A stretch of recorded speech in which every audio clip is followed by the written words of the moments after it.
Greetings, everyone. This is me again, Zara Bizak. I've come to help the Muslims, as usual, to see for themselves and leave Islam. Just a reminder that this is not a debate. This is a discussion. Just waiting just waiting to see. Yeah, I'm live now, and I'm going to test the sound. Live now. Okay. This is screencasting, so the audio will be lower than in the StreamYard. So I apologize for that. Now, reminder that this is not a like debate. This is a discussion going along, seeing as it is. It's been very difficult for me to see that my religion is false Islam and being an ex-Muslim. Very difficult, very painful. So please cooperate here.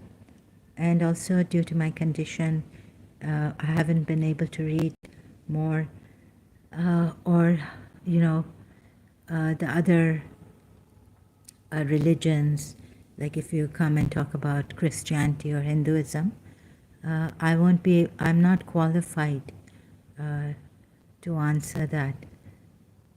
Unless something, one verse, or Jesus Christ said this, the good things I take from what Jesus Christ said, or in Hinduism from Radha, Krishna, things like that, right? But this is, and also not to criticize any religion coming here. This is not to just, we can criticize religion, we can criticize ideals and all, but here, like, not insulting them.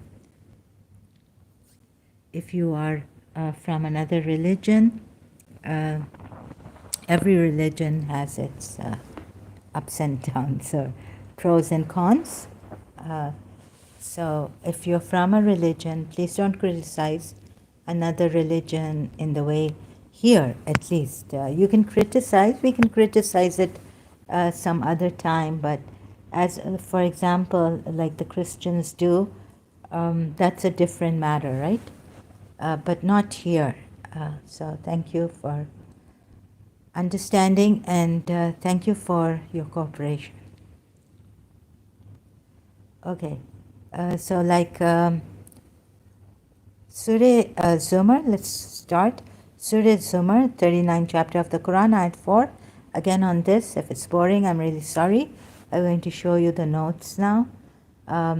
So from my notes, if Allah had intended to take a son, he could have chosen from what he creates, whatever he willed.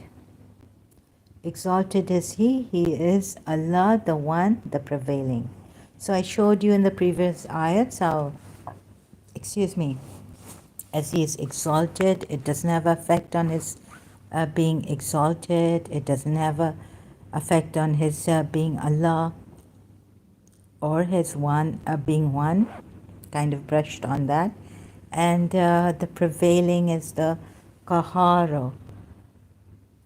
So, I started with Qadar for Kaharo, the last Kahar, the last point, the last attribute of Allah given here in this ayat, Surah Zumar.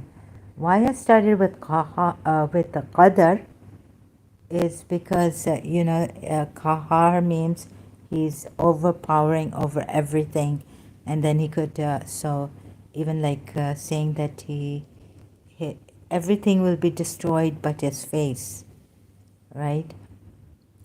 In the universe, everything will be destroyed but his face, or the whole universe will be destroyed. So I showed you that ayat in my previous live stream. And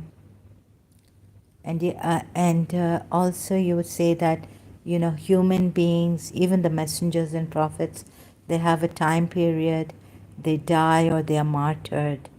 And martyrdom in Shia Islam according to how they worked the Quran ayats and what their imams gave them, is that the martyrs are still alive. And there's another witness, which is shahid. That's the word is shahid and not shaheed. There's a difference between shahid and shaheed. Shaheed is the martyr, but as well as the witness. And shahid is only the witness. So one who dies in the way of Allah is shaheed, the martyr. And one who is a witness to something is a shahid, like Allah is a shahid, witness. And the one who has knowledge of the book is a witness to Prophet, Prophet Muhammad being the true Prophet according to the Quran ayat, in I think Surah Rad, or which ayat is it? So Allah and the one who has knowledge of the book is a witness to this truth of his prophethood, Prophet Muhammad's, or like that. So Qahar, coming back to Qadar, like everything is destroyed except Allah.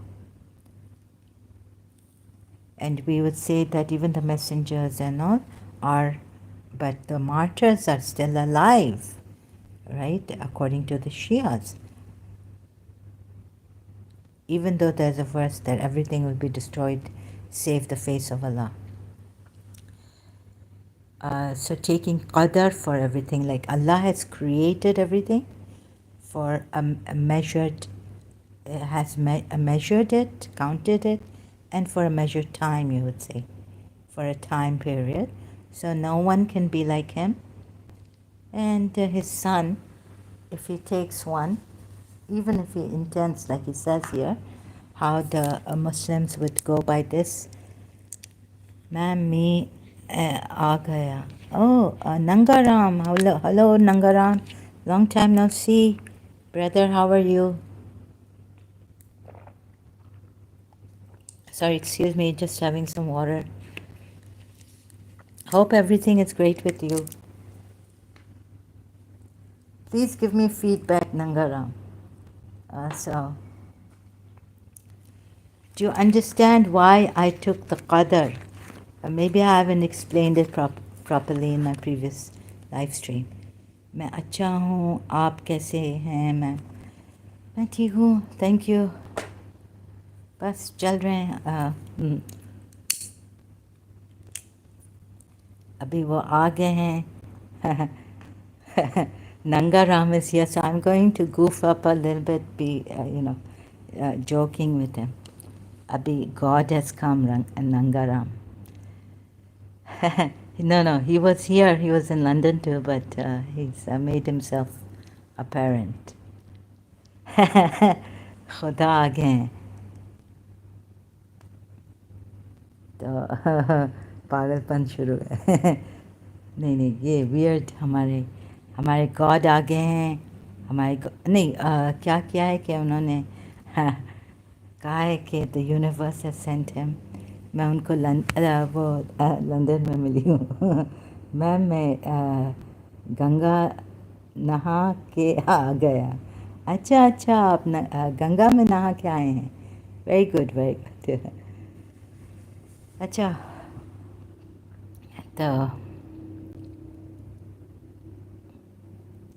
तो इधर आप please, इधर नंगाराम भाई, please can you concentrate on this. अच्छा, आप India गए थे? और नहीं, इंडिया में ही हैं आप? गंगा गए थे? सो ओके, टेकिंग सूर्य, माफ़ करना नंगाराम ब्रदर. अभी इधर देखें, कुछ disorderly way में I'm showing you people. So Kahar, he says he's all prevailing and no one is all prevailing. You see? So maybe, I don't know how the Muslims can come in ways that, reasons, giving reasons that are beyond logic, right? You can give reasons which are beyond logic, like spiritual things are beyond, there's some things beyond explaining and through even logic, but don't give your logic in a way here, your own pattern of thinking. right? Think of this. No, don't even think. Look at this. If Allah had intended to take a son, Nangaram, आवाज आ रही है सही तरह? Please, can you tell me? Thank you so much. I would really appreciate it. If Allah had intended, यानी उनका अरादा, intention है, to take a son, not even make a son, but take a son, he could have chosen from what he creates, whatever he willed. Khatam shud, right? Finished. He doesn't have to say exalted is he. And he's not even saying here, like in Surah Nahl, far above what they exalted is he, far above what they associate with him. Then he is Allah. Would his even Allah name change or his oneness change? The one and the prevailing. And so Kahar means he's all conquerable, conqueror, whatever Kahar means. I mean, it has these meanings, right? I've shown you in the previous live stream. तो मैंने सोचा, I thought कि qadar मैं लूँ. Like if you say the sun, the creation, from the creation he chooses, if he chooses from his creation. Then a little bit I showed you that Jesus is the Word of God. Wait a minute. So, qadar, like everything will perish except his face. So, it's maybe qadar, like it's a measured time, the creation of his hands. Yet, from that ayat, Surah Nisa, I think ayat 117, or what? 171, what is it? It says that Jesus Christ is the Word of God, conveyed, the Word from God, conveyed to, or of God, conveyed to Maryam, Bibi Maryam, right? Hazrat Maryam. Then it says in Surah, you heard Yunus, that Moses, Allah says that I will establish the truth. He will, God meaning, God will establish the truth through his words. Right? Through his words. Establishing the truth. Can the truth ever die? And his words. So Jesus is the word of God, conveyed to Maryam. So can his word even die? Can Jesus die? Can, and the word was conveyed was Jesus? Or what? That Mary made it come true. So she's called Siddiqa, the truthful. In the Quran even, right? Ayat, Surah Maida or Surah Al Imran. Okay, but how shall I go about it? Like, will his, does his word have a measured time period? Tell me that also, right? And then I spoke about in Qadr, taking Qadr, Prophet Muhammad dies, right? Prophet Muhammad is sent to us as, except nothing but, how does ayat go? So I'm not showing you the ayats, but we have not sent you but as a rahmatan alameen, lil alameen, rahmatan lil alameen, mercy, which is an attribute of Allah, sent to us by Allah, but as a mercy. So in flesh and bones, in body, even if the Sunnis say Prophet Muhammad is dead, now you can't pray to him and all this, for wasila even, or intercession, he's a mercy, the attribute of God. Does it die? And although the Shia say no, he's not dead in the real sense, martyr sense, also he's not dead, he's alive. There's a Quran ayat. So although you would say the creation of his has a limitation period, and so Qahar would be he's all conquering, everything will be destroyed except his face. You can't say his attributes would be destroyed. Can you say his attributes would be destroyed? The word that he brought, conveyed to Maryam would be destroyed? Or the truth that is established by Allah's words, would that be destroyed? Would that be destroyed? Ask yourselves that. So this is, I'm not giving you all the answers to this, but just questioning, telling you wherever you come from, question it like this, giving you guidelines how to question it, and then see if we can find an answer. Does the word die? Does Allah's word die? Conveyed even to Bibi Maryam, or establishing the truth, and will his attributes be destroyed? And only his face. What does that mean? That ayat that I can search out, but I'm not searching it out. It's there in the Quran. So now again, so exalted is he, I showed you that, but now I'm on Qahar, the last part.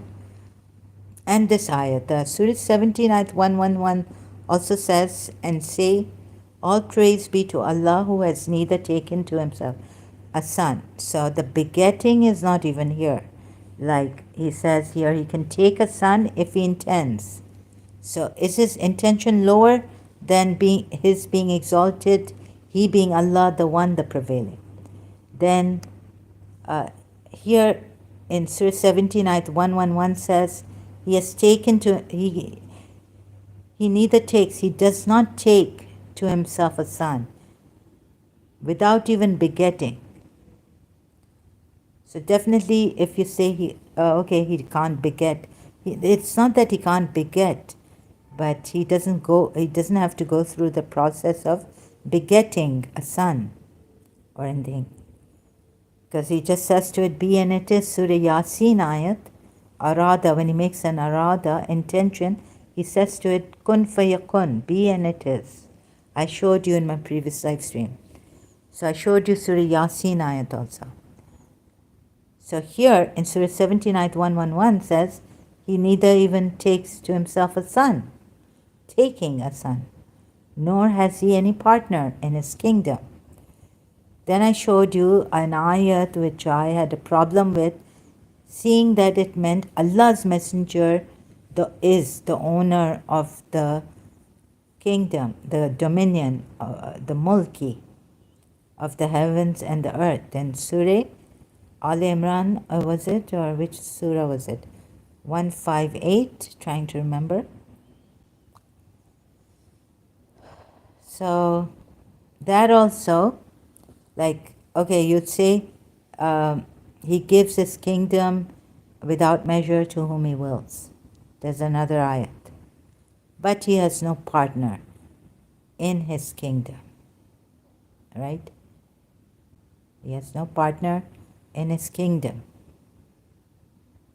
Surah Takwir, there is an owner, possessor of power, Rasul Kareem, with the Lord of the throne secure. So like that, if I come, would I be able to show you that he already has a partner? That means he's got someone with him. And this someone, Rasul Kareem, is also the possessor of power, which has the same attribute as Allah, owner of power, the Quwwati. Right? So through long time ago, I showed you through other ayats that this is the attribute of Allah. Zu Quwwati. Quwwati is the attribute of Allah too. Owner of power. So this ayat goes wrong, right? Contradicting the other ayats in the Quran that I haven't showed you, but just brushing through it. And then the qadar, like for example here, Moses came up to the standard, it says here. So I'm using part of the ayat. In Surah Taha, 20th chapter of the Quran, ayat 40. Then you came at the decree time, O Musa, God says, Allah says to Musa. So Qadirin, Yamus, right? So Qadirin is the word. Like then you came up to the standard decreed. So if Hazrat Musa can come up to that standard where God can talk to him, call on him, then can't other human beings, chosen even by Allah, have the same kind of qadr, that they come up to the standard, and this qadr can increase in you, that your measurement time, you can become timeless. But this, we have to depart from the Quran and show you through other ways that you are the divine, the timeless being. If you believe, you don't have to believe in it even. If you just go to Muji Baba, or just a little bit, if I can help you, again, putting your, what is the brain, like where the God communicates, I was asking myself. And then I just took Descartes, I think therefore I am, and I said, I've known this since Karachi American School. Once, there were students in my class who were talking about God and all this, and I was like, how can they talk about God? Like, we can't talk about God. It's just there. It's something so obvious, and I couldn't prove it, right? Without talking about God, and trying to search if logically also, there's another way I found out, and to my surprise, in year 2000. At that time, I just couldn't put my finger on it. Like, people need evidence, right? So, like, scientifically, logically, philosophers, philosophizing whether God exists or not. So now I got it. And who got it? By just putting the mind aside, thoughts aside, looking here, what is, because Rene Descartes said, I think, therefore I am. Oh, so why not? So I'm looking, right, seeing through, what eyes am I seeing? I'm not seeing through my mind's eyes, but my brain is alive, working. I just put that aside. There's something else here without the mind, apart from the mind. And it is this. What is this? Awareness.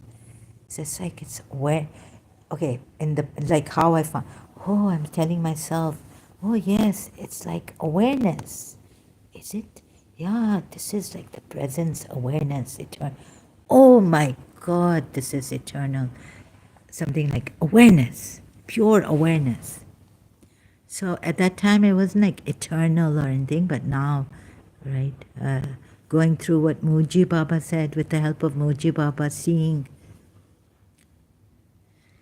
And then you can see that in yourselves, of course, the body will, what dies, dies. And doesn't God say, like, what comes from heaven, what dies, right? What comes from the earth. And there's something which comes, and that which comes from heaven comes down.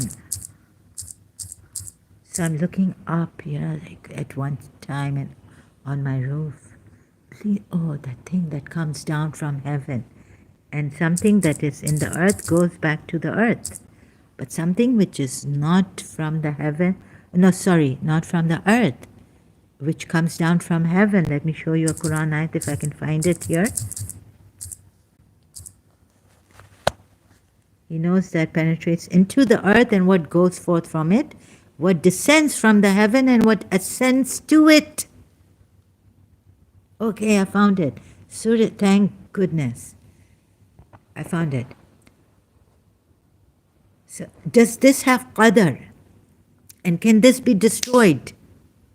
Can everything, the heavens, be destroyed and only the face of Allah like that ayat goes, remains. Everything will be destroyed, perish, except the face of Allah. Now you tell me. Now what's coming down from heavens?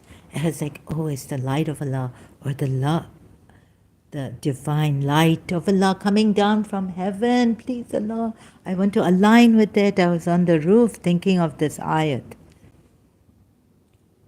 when I was in Karachi. And what descends? So there's something descending, coming down from heaven. And then what happens to it? It ascends to it. He is the most merciful. Let me see this. Oh, they haven't given me the ayat number. Is it 4 or 57 of here? He's the one who created the heavens and the earth in 6 days, then established himself. He knows whatever goes into the earth. He knows whatever goes into the earth and whatever comes out of it. And whatever descends from the sky and whatever ascends into it. And where do you come from, Muslims? You say that we come from Allah. You have to say that because when you die, you say that we come from Inna lillahi wa inna ilayhi raji'un. We come from Allah and we return to Him. That's a Quran ayat, right? In Surah Yasin also. So there's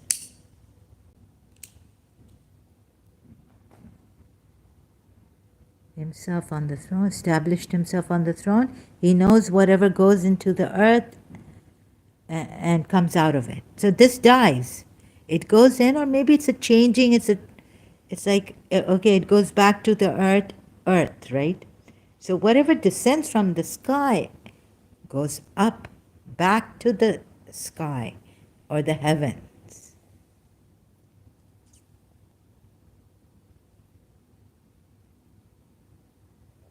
Can this be destroyed? So Allah can bring himself down as a man, even, I would say.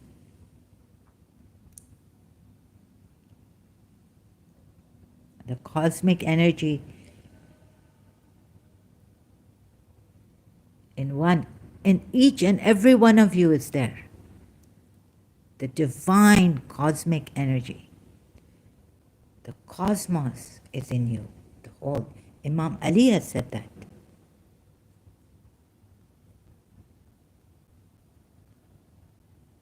Can this perish? So Qaharo, of course he can take a son.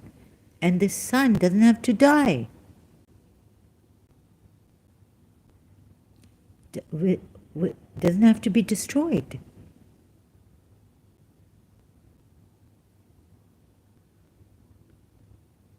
And God can come down on earth, taking the shape of a human being, and then he can remove, his body dies and he can ascend to himself, that higher dimension, pure awareness, or the pure awareness as pure consciousness.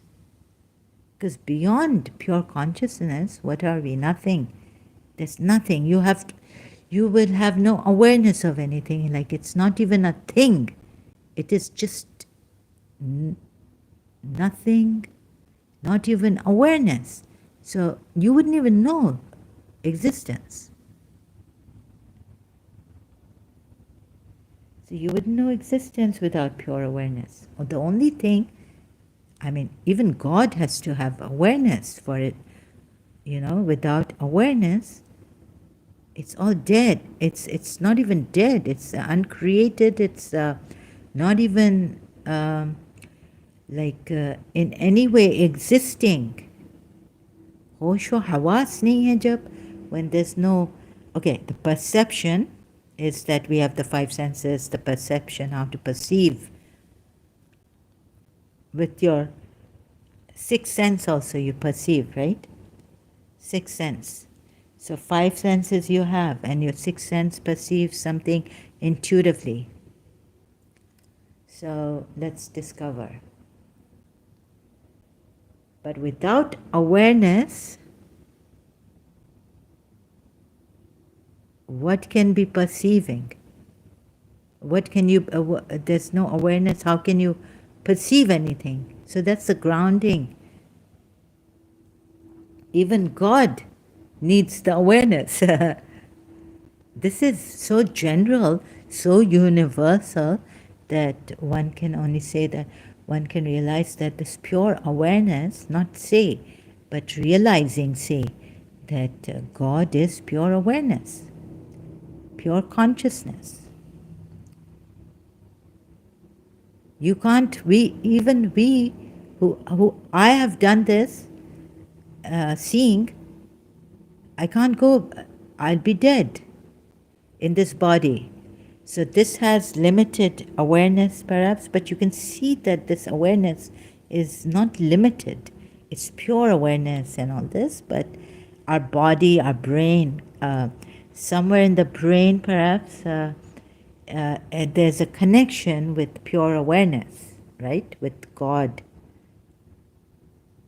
I would say. Because without pure awareness, forget the purity. Without awareness, I'm saying pure awareness because it doesn't have to do with the senses, five senses. It has to do with the sixth sense. So without awareness, even God cannot operate. So he's got to have this awareness. So then,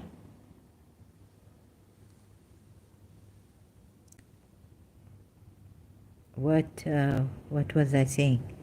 Which point was I on now? Awareness is God. And we have a connection. Okay, the body dies, the brain goes dead.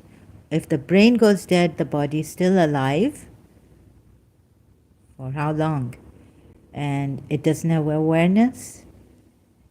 The body doesn't have awareness.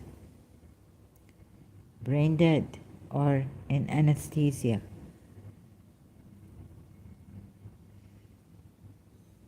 So the brain has been disconnected with pure awareness, right? But pure awareness is there. So somewhere God has put himself in your brain, the connection with him, to make you realize until your brain alive, you have that. Okay, so the life force is there, but pure awareness is not there. In you. Individually, your brain is dead. But this doesn't mean that, could it mean that that's it, you're dead, pure awareness or awareness is not all prevalent or things like that? This I need to discover more, right? I need to make more tea. So that is yet to be discovered. Now back to this, is that for now God without pure awareness is nothing. Then it would be just nothing. How can even information come out of that, knowledge or anything? Okay? So with more contemplation on that, but that can what comes from heaven be destroyed? Everything will perish. Everything will perish. Save his face.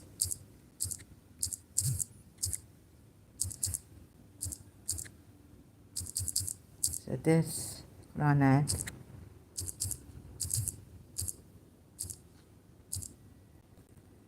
you see, I showed you this.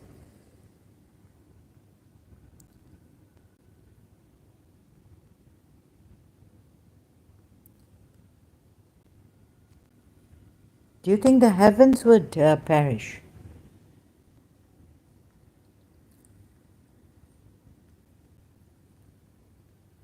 And do not invoke with Allah. Now here it's with Allah, not even besides Allah. With Allah another deity. There is no deity except Him. Everything will be destroyed except His face. His is the judgment, and to Him you will be returned. So how are you returning to Him? And if you return to Him, are you going to perish? What of you returns to Him?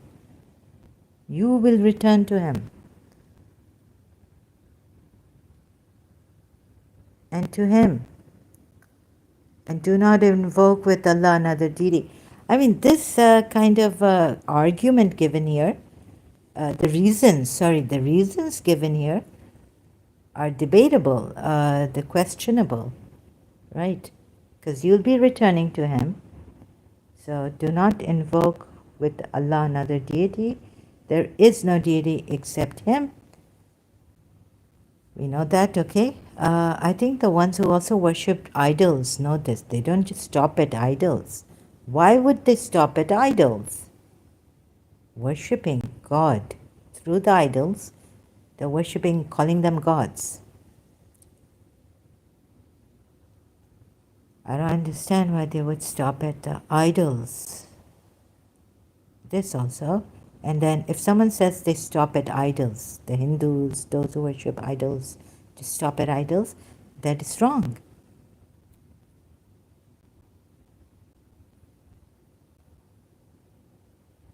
These idols are, it's like the house of Allah made by Abraham and Ishmael, according to the Quran ayats, becomes the house of Allah.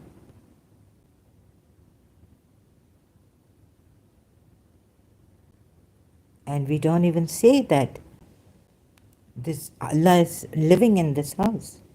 It just becomes the house of Allah. Right?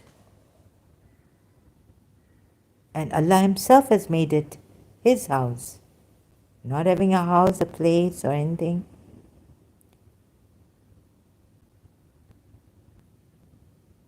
And do not invoke. And do not invoke that. Tad'u.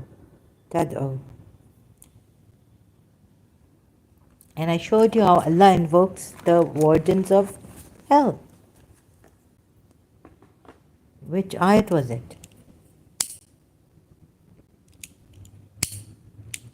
Allah even invokes, so here Allah invokes Moses. He can't help the people on his own? He can. Why does He call on Moses? And he even speaks to him. He calls out to him. Calling out to him, says, "Oh Musa." And so Musa has to go and save and free the people from Pharaoh, and also make Pharaoh realize that he's wrong. He should stop his tyranny and stop saying he's God. Okay? But Moses has to go. And why then has he stopped you from calling with Allah another? And he says here deity. So, some would say, do not invoke with Allah even, another. He didn't say another messenger or something. He says another deity.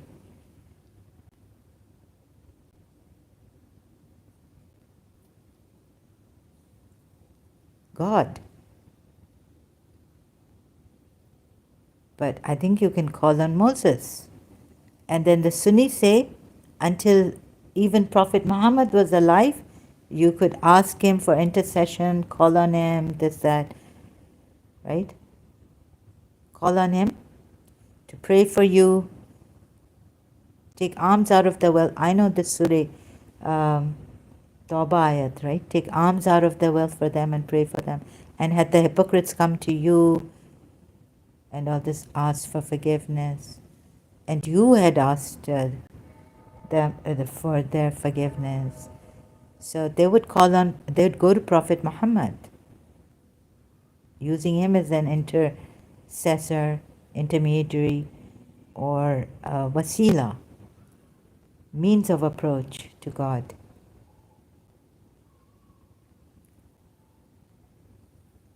So I think how the Shias reconcile is that calling on calling anyone with Allah, but not another deity, like he's not God.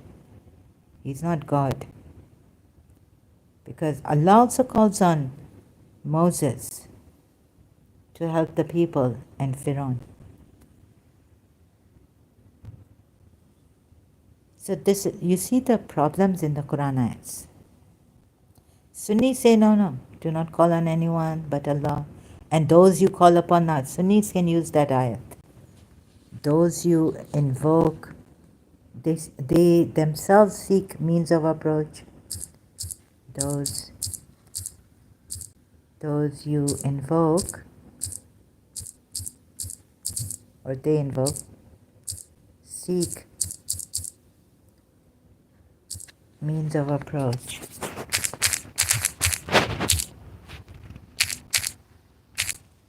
So from where to where of here to there. Quran. Oh, so here we need to see that what the Shias have said, especially Aka Medipuya and Ali commentary in the multilingual Quran, the Surah 79:57. Those whom they invoke, seek means of access to the Lord. Oh my God, Shias, which of them would be nearest? And they hope for His mercy and fear His punishment. So look at this, right? Surah 79:57. Surah 79:57. Wait. Let me see if it's in the Smiley Quran, and then I'll go to the Surah 17 before. Ayat 58.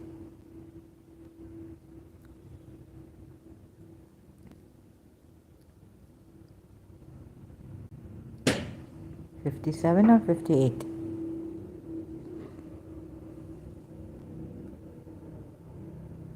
57. It's there, right? Those whom they invoke seek means of access to the Lord. 57. Multilingual Quran.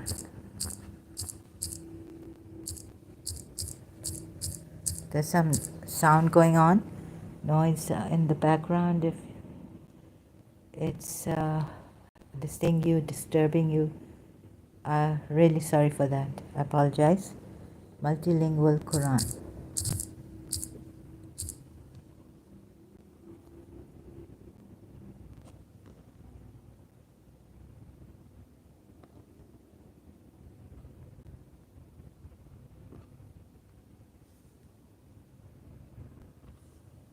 '57.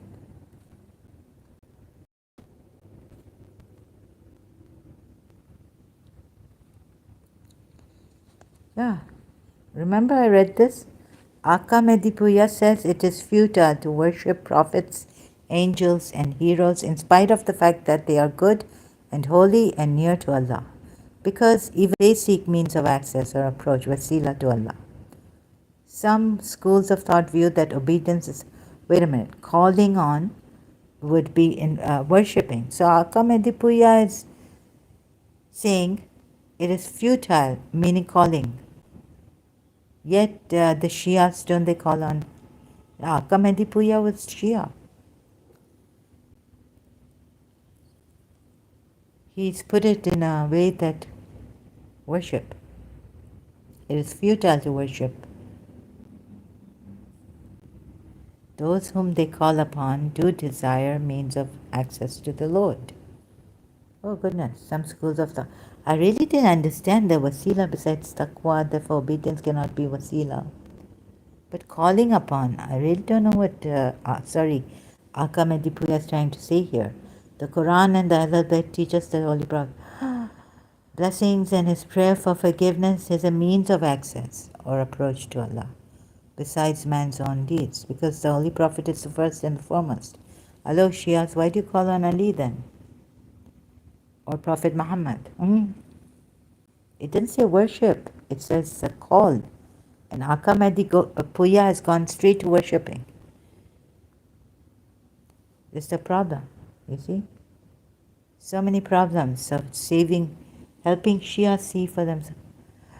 See this, okay. A lot has happened now. Back to, where shall I go? Notes? So, and say all praises to Allah who has neither taken to himself a son, even taken. So here, thank God I came across the thought of the begetting and the begotten. So, okay, even if you say that God has not begotten, because he doesn't go through the process, and you can explain that philosophically in your way and this and that.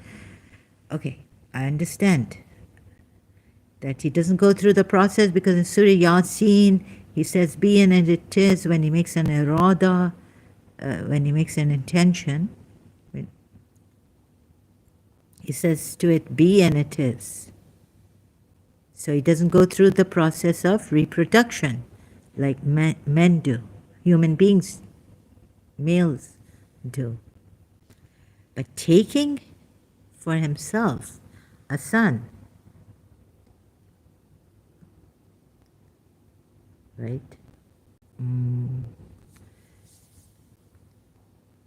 Don't get deceived by this ayat, Surah 17, ayat 111, if you come to it.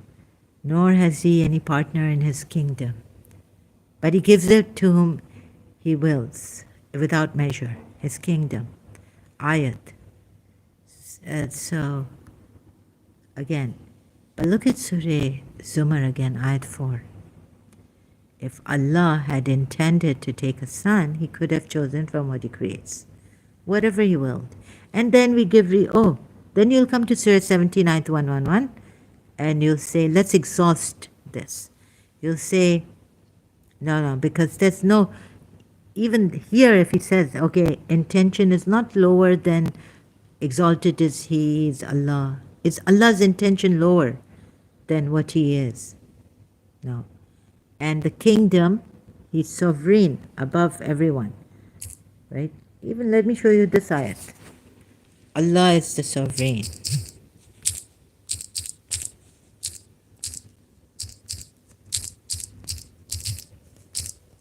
Quran ayat. Look at this ayat also. So if these kind of things come in your mind, the ayats, so exalted is he, the sovereign, the truth, there is no deity. Surah 23, ayat 116. He's sovereign, the truth. Say, oh Allah, owner, he's also the owner of sovereignty. Thou givest sovereignty unto whom thou wilt. Al Imran verse 26, also see this one. So this is what I was talking about. Huh? Allah is the owner of sovereignty, here it says. And he gives his sovereignty to whom he wills. So what is the word here? Owner? Say Allah, owner, Malik of the dominion, Mulki. Oh, so Allah is the owner of the dominion. You give the dominion to whom you will. So, okay, he's the owner, but he gives it to whom he wills, right? His dominion. And he gave it to Rasulullah, didn't he? In that ayat, Al Imran.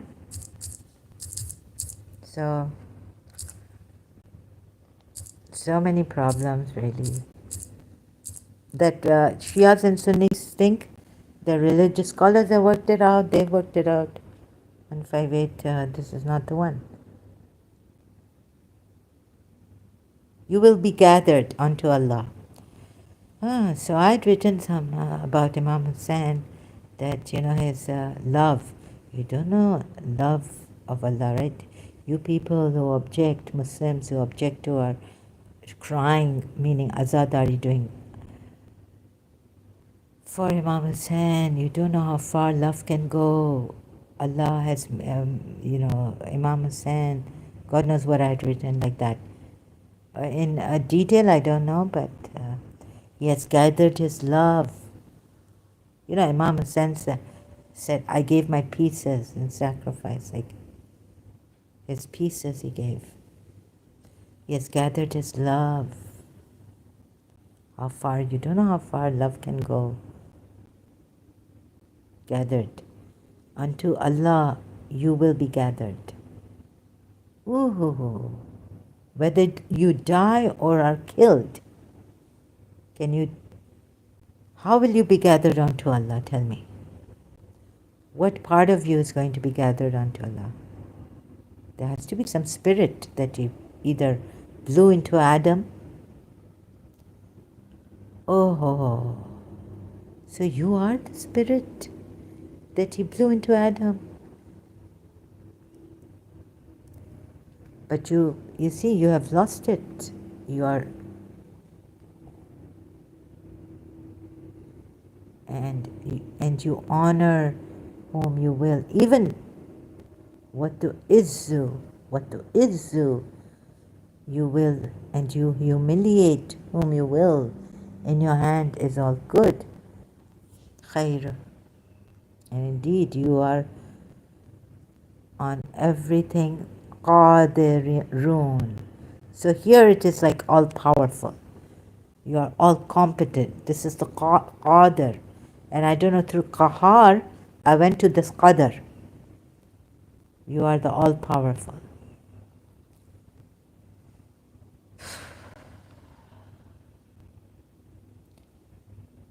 Owner of sovereignty. You give sovereignty to whom you will. Mulki. Let's go to, see how deceived. Owner, Malik. Oh, you are the Malik, right? Let's see. And Surah Zumar. Malik. Glory be to you. Sovereign. I don't know. Where shall I go now?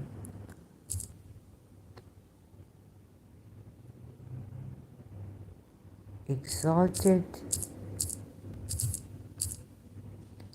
are you. So he's also the owner of the sovereignty. Not only Allah is sovereign. Wait a minute. Allah is, again, Allah is sovereign. Let's see. Quran ayat. I'm trying to work this out here online so I can show you, right?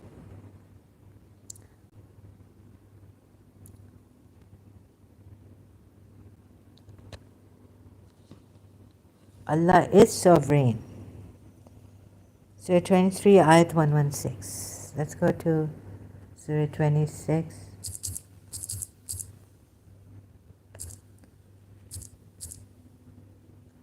Ayat 116. Wait, what was the ayat? Surah 23.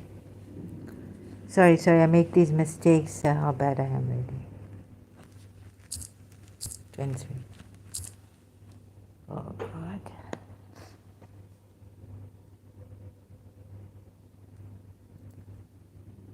Here it says, Fata'ala. So exalted is Allah the King, Malik. Yeah, he's the King. He's the sovereign and the owner of the truth. He's the truth also. There is no God except Him. The Lord of the throne, honorable. Rabbul Arshi, honorable. Kareem, honorable. There's also a Rasul Kareem. Surah Takwir ayat 19.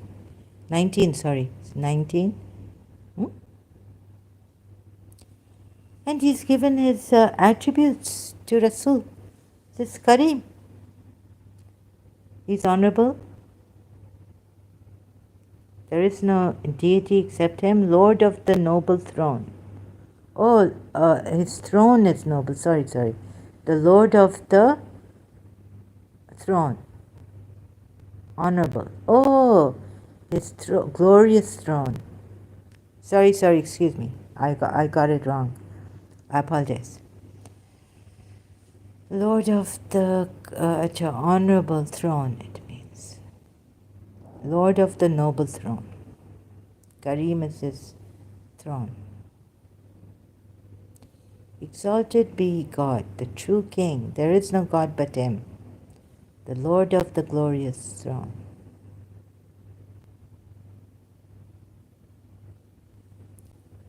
The sovereign, Malik, the owner of everything in existence.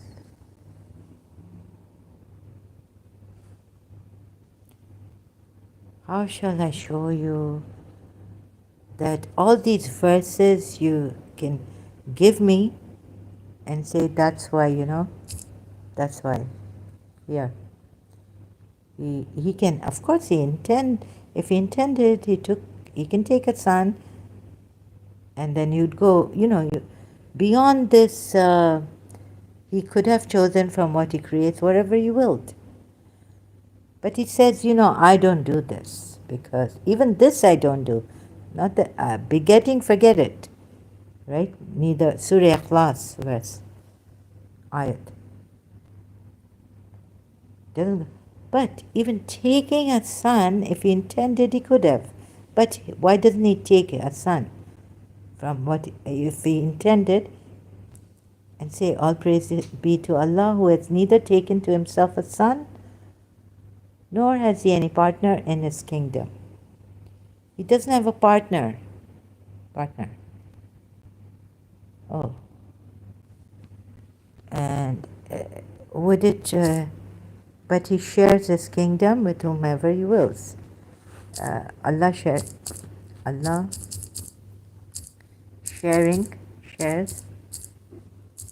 or gives. If he gives his kingdom, what is he doing? Shares his kingdom. He's giving it, sharing. He's not sharing it, kingdom. Oh, there was a time I said, oh, Rasulullah, great, one Allah. Everyone else has, sorry, that's just getting a call. So, shares his kingdom, Quran ayat. He doesn't share his kingdom or shares his kingdom, let's see. Surah Al Imran, verse 26 is, say, O Allah, Lord of the kingdom, you give kingdom to whom you will. Believe in Allah and His Messenger and donate from what He has entrusted you with. So those of you who donate will have a mighty reward.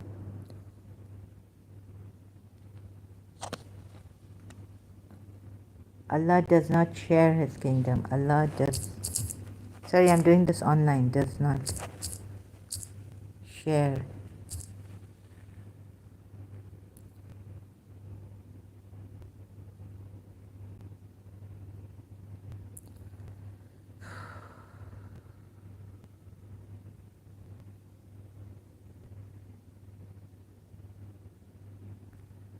No, I can't find it.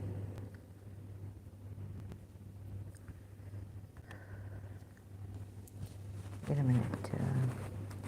Prophet Muhammad, the messenger.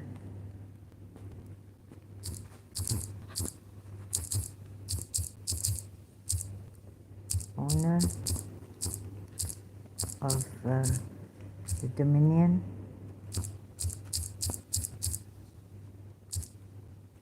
Quran.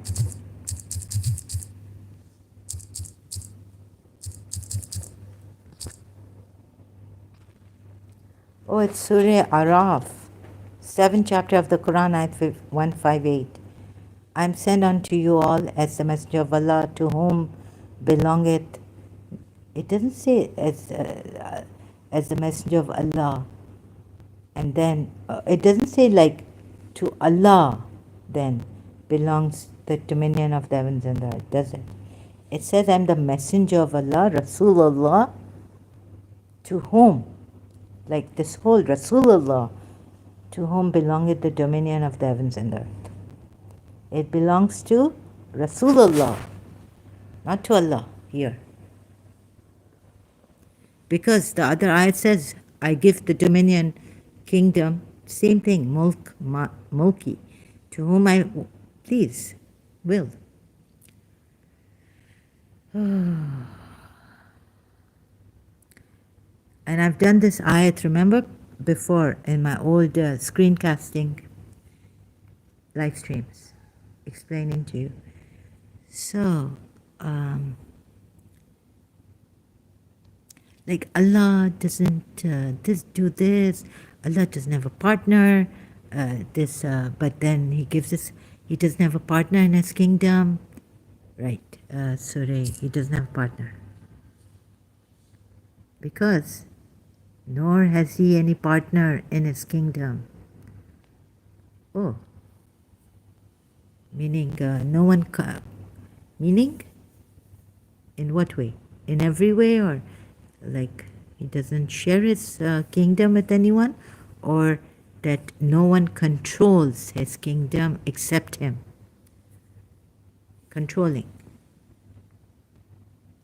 But He doesn't put it that way, right? He doesn't say it's so vague, oblivious, the word I used to, oblivious ayats, like vague ayats.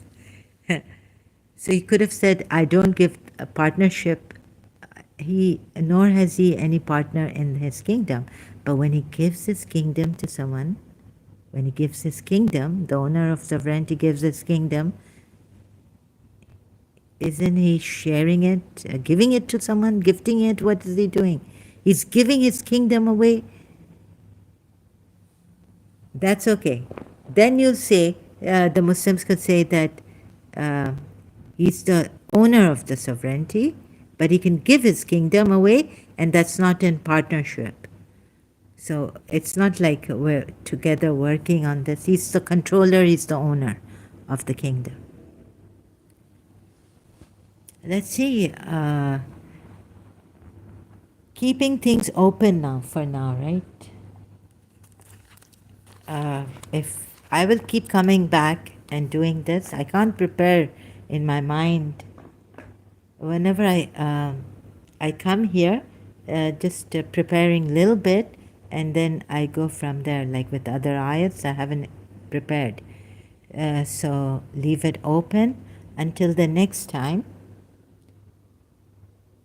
So the qadr He can give.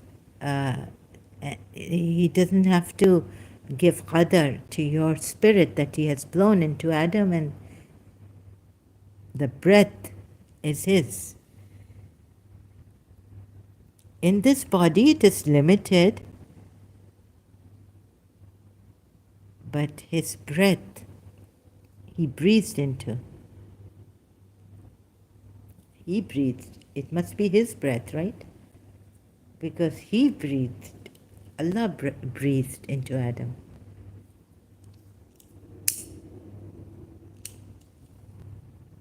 So when He's the owner, He gives His kingdom to whom He pleases, but He doesn't have any partner in His kingdom.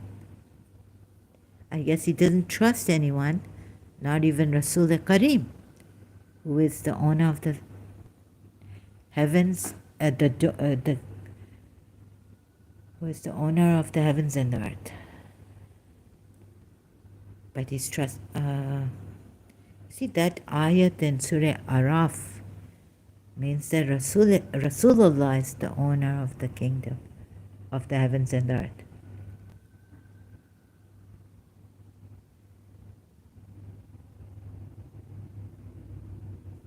So He should have put, He has no partner in His kingdom, where He could have said, because He's the controller,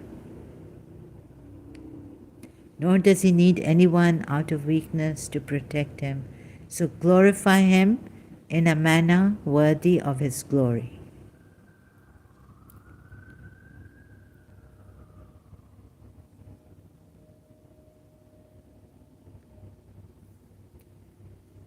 So He can take a son,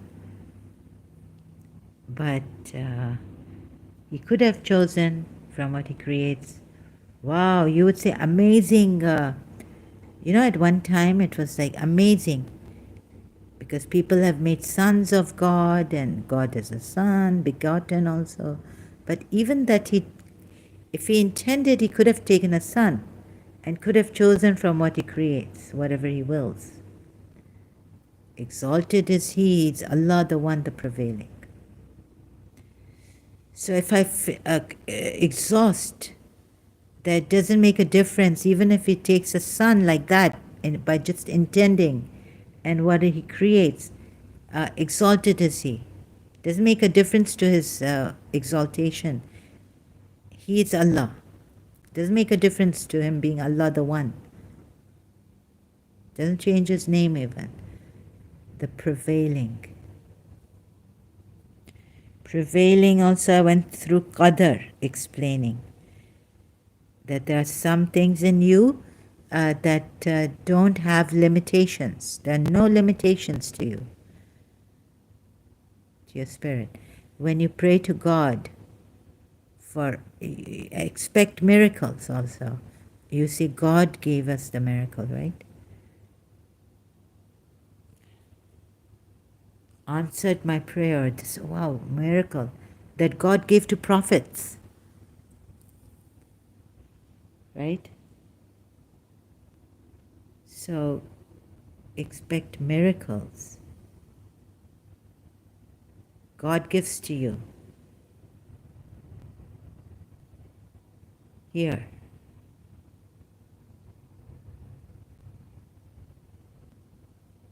Could you create miracles? You see, God gives it to me. Oh, yeah, but God actually gives you. Isn't life a miracle? It's so fragile, yet we survive. It is, we live.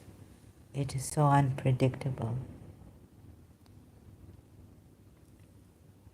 Aren't we miracles here?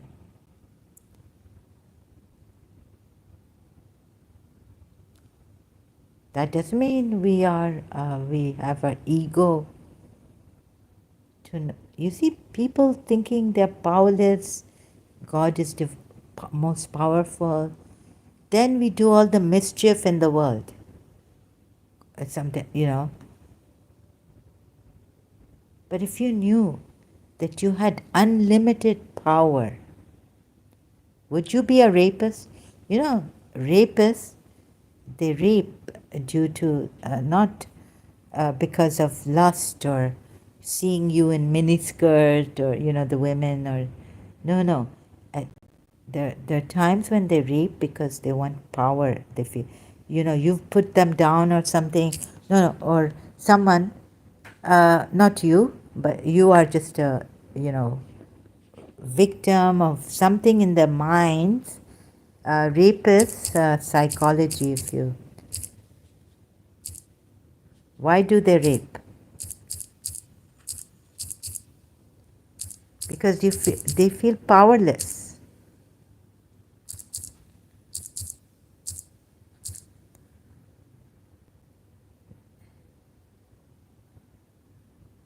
Myth. Rape happens as a result of overwhelming sexual desire. Now they've realized by research. You see, victims-first.org.uk. Fact. Rapists rape as part of the need for power, dominance, and control. Maybe the mother has been very dominant and they've been, bullied by their mother. Something like this, by a woman in their life. And then they just need this power. If a woman, if I get angry at a man and just keep getting angry and put his, like he'll feel like he's losing his power over me. Male chauvinist. He can rape me. out of anger that she is more powerful because she put me down. She's she has hurt my ego. I feel powerless in front of her, helpless. So I'm going to rape her.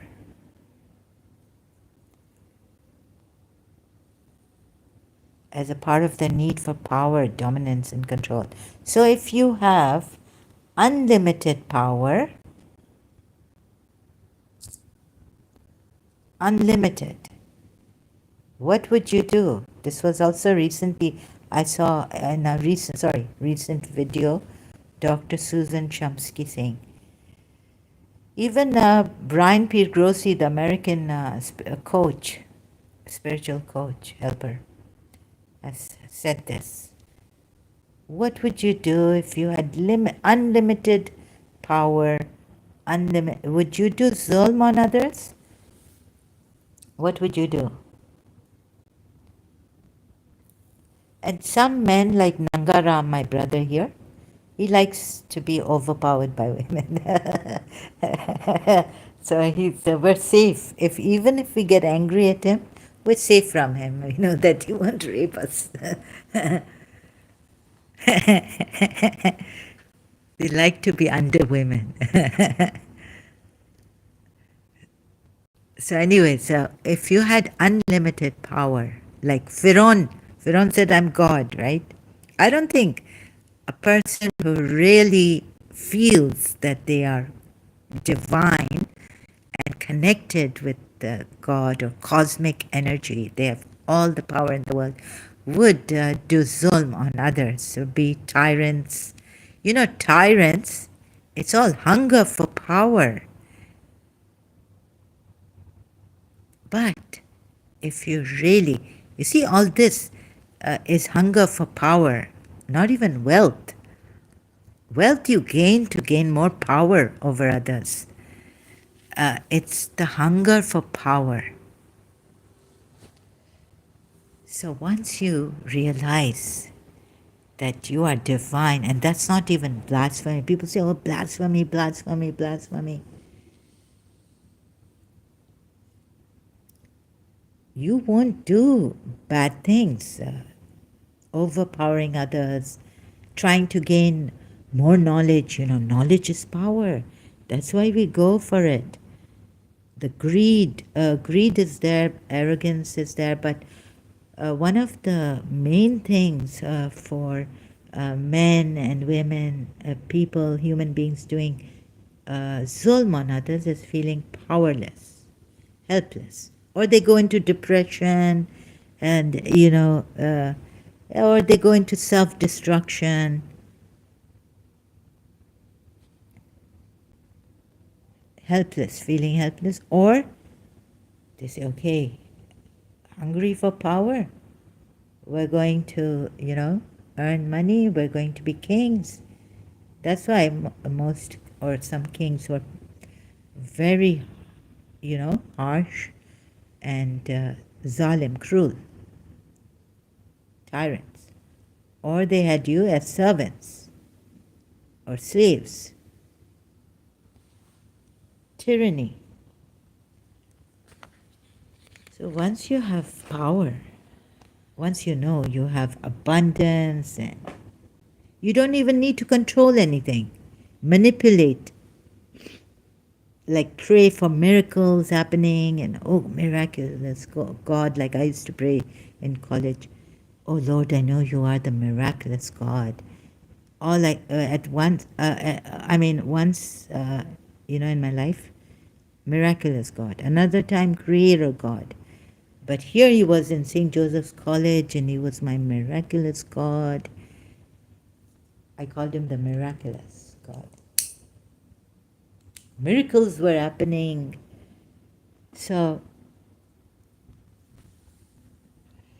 once you know you have the power to create in your life and do what you like, unlimited power, what would you do?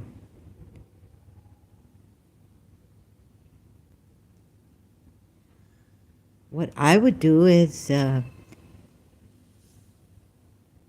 Nangaram, I would say, you are divine. I would show you, I would share and help to make you at least realize what you are, because then forget it. This is it, right?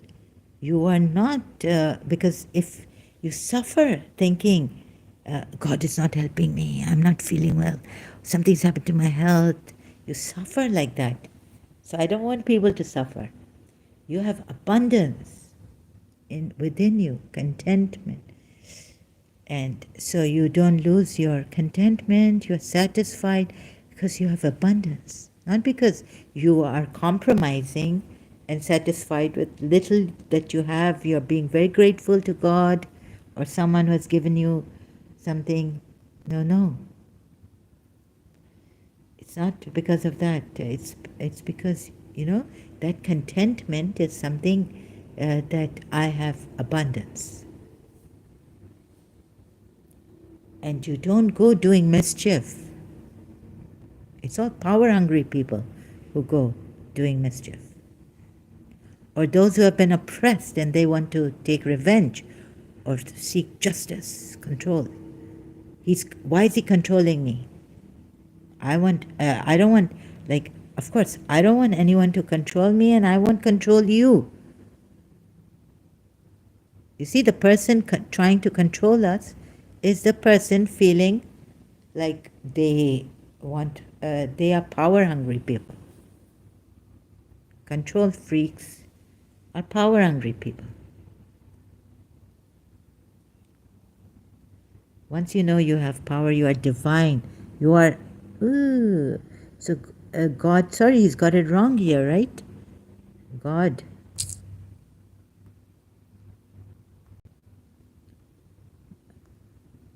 What he's done to you here, and what Prophet Muhammad has done, and what the Imams thereafter have done, who have told you that, if you do this, if you go, you'll be doing shirk. Shirk is haram. Don't give worth to Allah, the all-powerful, the controller of everything. Only He is competent over all.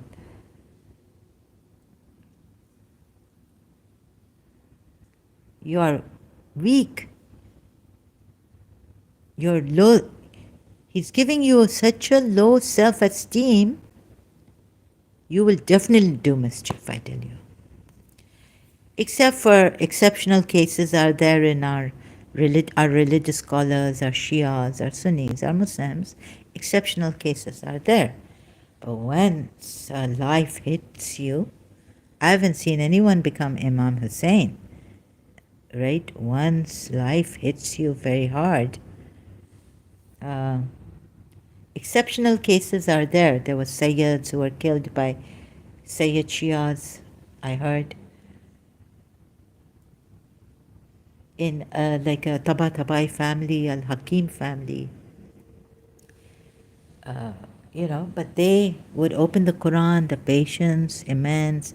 They look at Bibi Fatima al-Zahra and Imam Ali, the patience of Imam Ali, Imam Hussein against a tyrant, thanking God and being content in that.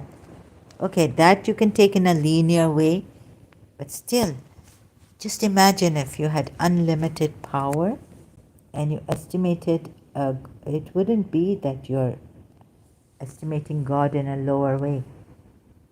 You're saying He created me and He's the one who created me, or I come from Him, I'm all powerful like Him, right? I'm not the creator, but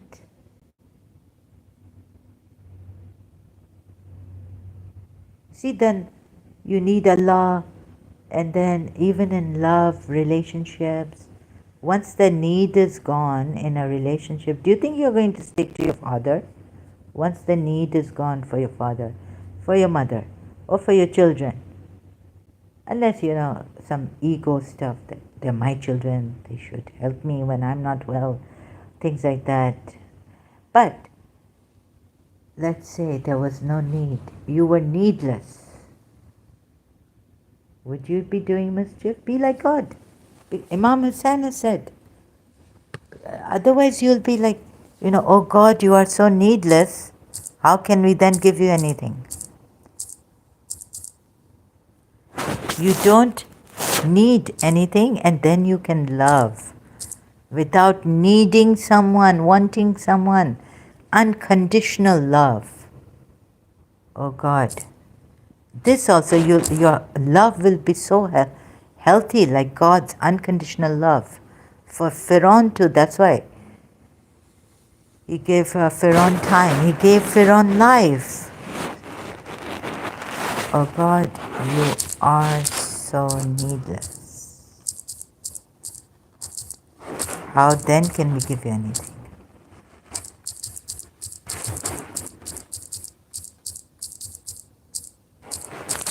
Let's see if I can find Imam Hussain. So there's a Quran ayat which says,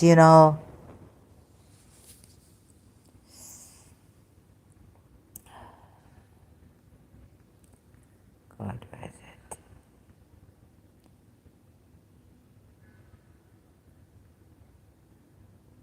Forget it. Can't find it. So, there's a Quran. He thinks he's self-sufficient, not dependent. And it's in a negative way. Surah Alaq. In that he looketh upon himself as self-sufficient, because he sees himself free from want. Because look at this also, independent. Now, I get attached to a teacher, I need her, want her, and my father is saying, oh God. My father brings a dua from Mahfil Shah Khurasan, Karachi. Oh Lord, make me, I'm not dependent on anyone but you. I'm not dependent.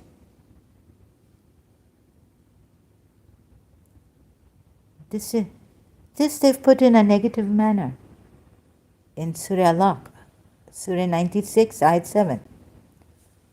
Oh my God, what a thing. Because he sees himself self-sufficient, independent. So he's going to act like what? A tyrant? He has exceeded all bounds. I don't agree to this. If you feel you are independent, right, self-sufficient, like God, feel, meaning you completely, not in a superficial manner, you have been so misguided, then you see we have to pray get us out of this dependency of our teacher that I love and need and want. And God, please take me out of this. I wish I was in Karachi. I would have found that paper.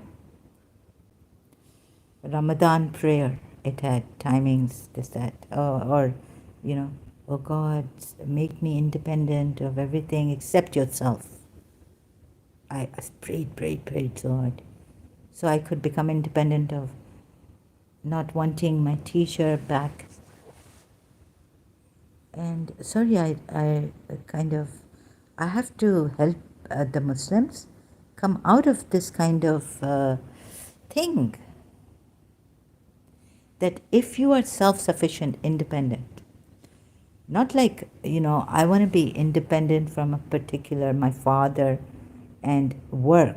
I want to be financially independent so I could have the freedom to do certain things that my father if I stay under my father's sheltered house, I will not be able to do that. Not that way, independent.